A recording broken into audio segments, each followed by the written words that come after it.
last, we will have revenge. You have been well trained, my young apprentice.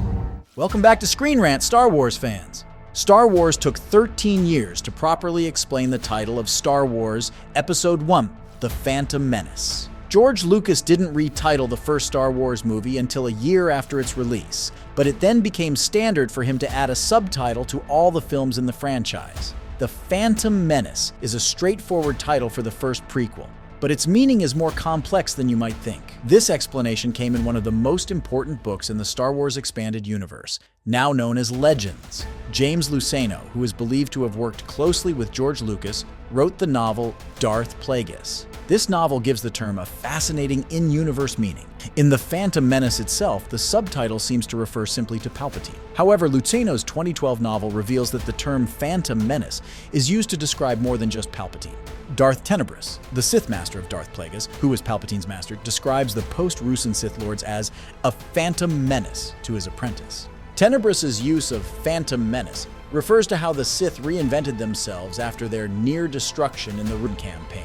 Under the Sith rule of two, there can only be two Dark Lords at a time.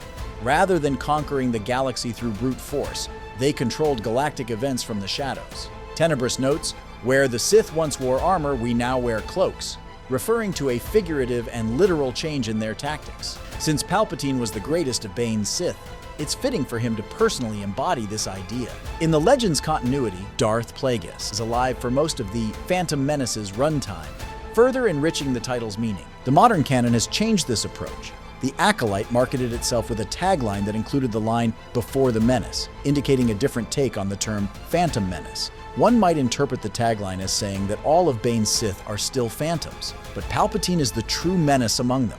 What both Star Wars timelines agree on is that Palpatine was the ultimate manipulator throughout the Phantom Menace, making him the ultimate Phantom Menace. From hidden Sith Lords to Palpatine's masterful manipulation, the title holds more depth than initially meets the eye. The Republic is not what it once was. The Senate is full of greedy, squabbling delegates. What do you think about this explanation? Did you know the title's significance before today? Let us know in the comments, and thanks for joining us on ScreenRant.